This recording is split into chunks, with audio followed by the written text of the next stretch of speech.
अरे आपका ही वेट कर रहा था, जल्दी आ जाइए। अरे एक मिनट, वो नीचे सब्सक्राइब का बटन तो दबा दीजिए। अच्छा ऑलरेडी दबा दिया है, क्या बात है। चलिए अंदर आ जाइए, शुरू करते हैं। तो सबसे पहले आप अपनी कुंडली निकाल दीजिए। अपने पास अगर कुंडली ना हो तो ऑनलाइन बहुत सारे सॉफ्टवेयर अवेलेबल है जिसके अंदर date of birth, time, place वगैरह आप डाल दीजिए तो पूरी कुंडली आपके सामने आ जाएगी। पर दिक्कत यह है कि बहुत सारी कुंडलीज आ जाती है। लग्न कुंडली, नवमसा कुंडली, चलित कुंडली, चंद्र कुंडली, कौन सी कुंडली देखोगे आप इसके अंदर। तो आपको लग्न कुंडली देखनी है, उसके ऊपर टाइटल होगा जैसे यहाँ पे लिखा हुआ है लग्न चार्ट लिखा होगा या लग्न कुंडली लिखा होगा। अगर इंग्लिश में है तो बर्थ चार्ट लिखा होगा।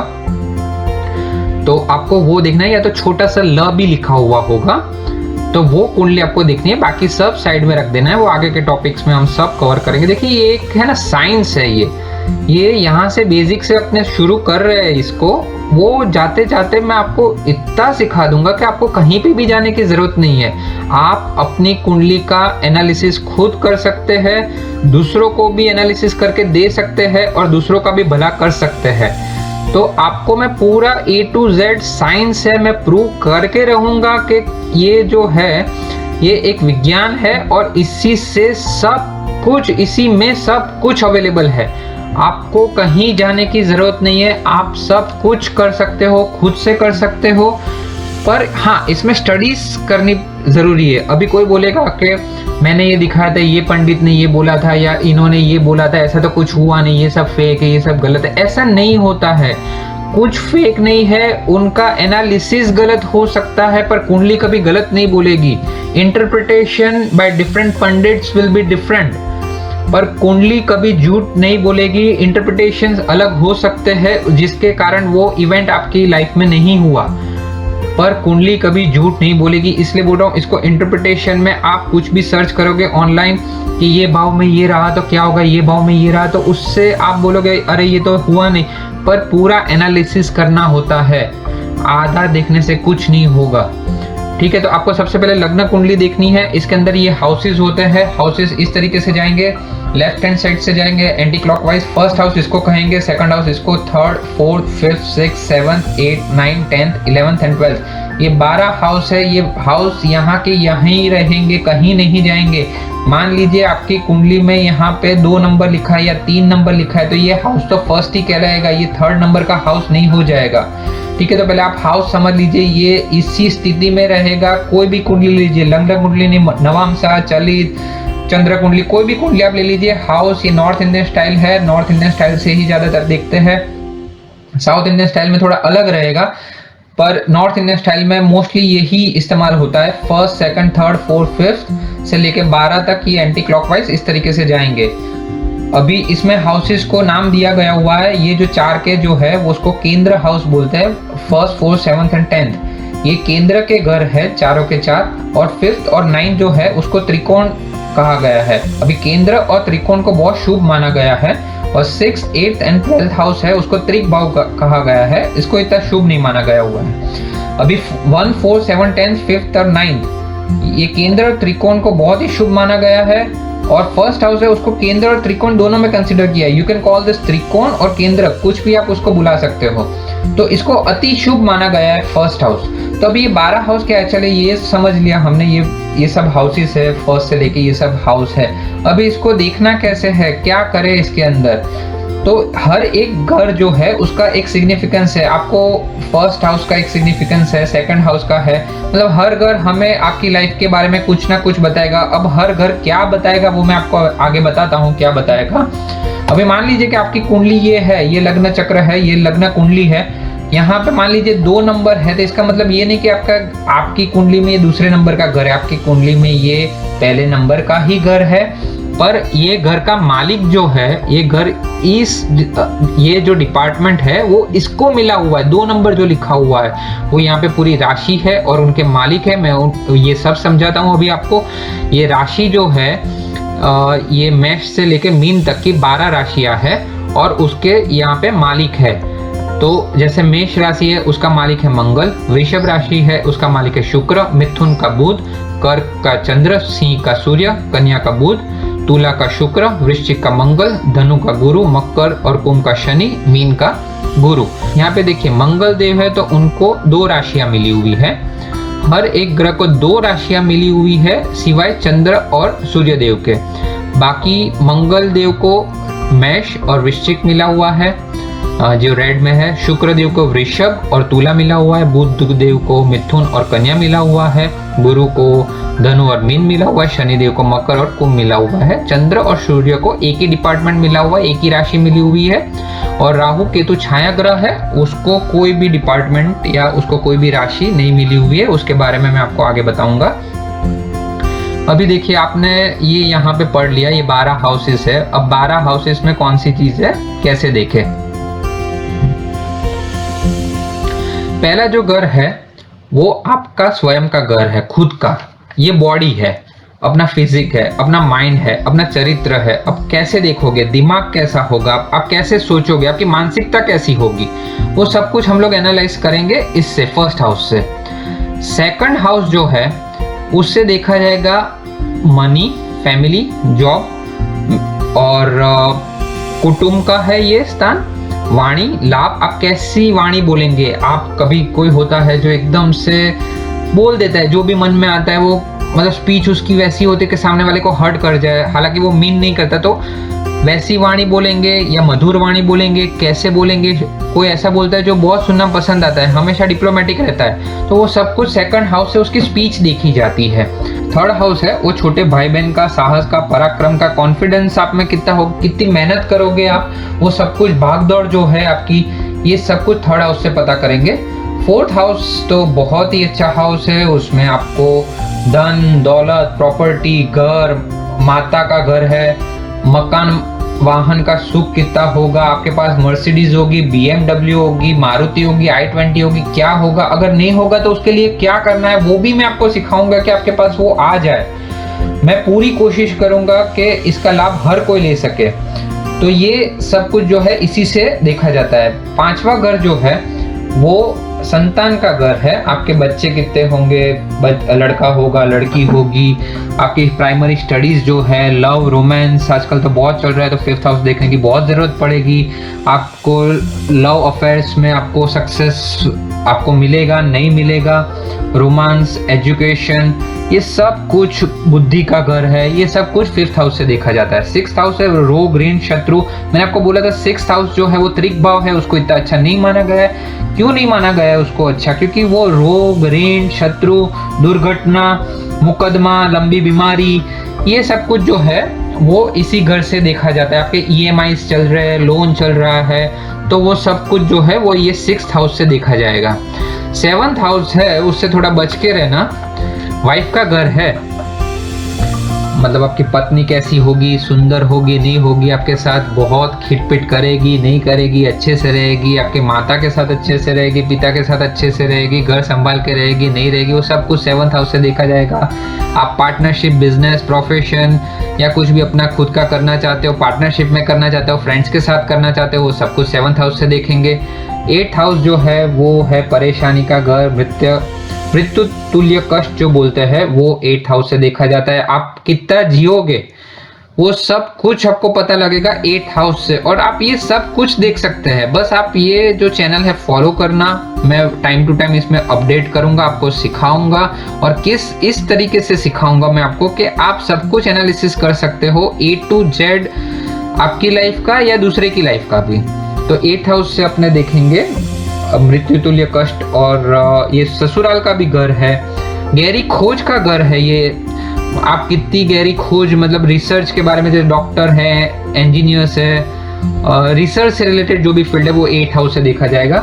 नाइन्थ हाउस है वो भाग्य का स्थान है, भाग्य स्थान भी बोलते हैं, लक का है, रिलीजन का है। अभी देखिए मैं आपको इसमें इंटरलेट करके दिखाता हूँ। थर्ड जो हाउस है वो भागदौड़ का घर है, नाइन्थ हाउस है वो लक का घर है। अभी आप बोलते हो ना, कोई किसी की थियरी होती है कि आप मेहनत करो, भाग्य का कुछ नहीं, भाग्य अपना साथ ऐसे ही देगा, तो ऐसा नहीं होता। देखो भाग्य, मेहनत तो करनी है पर भाग्य साथ देगा तो ही वो मेहनत फ्रूटफुल होगी। इसमें मैं आपको एग्जांपल दूंगा, जो भाग्य साथ नहीं देता, मान लीजिए कि दो बिजनेसमैन है, दोनों भाग दौड़ करते हैं, अच्छी तरीके से बिजनेस करते हैं, अच्छे से चला रहे हैं, पर एक का बहुत अच्छा चल रहा है, एक का नहीं अच्छा चल रहा है। क्यों? क्योंकि एक का भाग्य साथ देता है और एक का नहीं देता। मैं आपको एग्जांपल के साथ उसको प्रूव करके रहूंगा कि भाग्य का साथ होने से ही आप मेहनत करोगे तो फल मिलेगा, अदरवाइज मेहनत करोगे फल मिलेगा, ये भाग्य का साथ होगा तो ही फल मिलेगा। देखो, दो बिजनेसमैन है, मान लीजिए कि दोनों को एक कॉल आया, वहां पे उनको प्रोडक्ट सेल करने के लिए जाना है। अब उसने एक को एक दिन बुलाया और दूसरे बिजनेसमैन को उसने दूसरे दिन बुलाया। अब मान लीजिए कि एक को जब बुलाया और वो वहां पे पहुंचा तो उसका मूड एकदम से, घर से कोई फोन आ गया, कोई टेंशन आ गई घर से, या कुछ ऐसा इवेंट हो गया उसकी लाइफ में, तो उसका मूड एकदम ऑफ सा है, तो उसने वो मीटिंग कैंसिल कर दिया। तो फिर उसको बुला लिया, तो फिर उसको ठीक से उसको एंटरटेन नहीं किया और वो वहां से चला गया। ठीक है। और दूसरे दिन दूसरा बंदा गया, अब दौड़े तो दोनों, पहुंचे तो दोनों ही वहां पे, दूसरे दिन दूसरे बंदे को गया, पर उसका जो वो काम था वो अच्छे से खत्म हो गया और वो एकदम अच्छे मूड में बैठा हुआ है। वो बिजनेसमैन जो ऑर्डर देने के लिए बैठा है उसको भी आगे से बहुत अच्छा ऑर्डर आ गया और वो खुश है। तो जो दूसरा जो गया था उसको वहां पे ऑर्डर मिल गया। तो ये क्यों हुआ?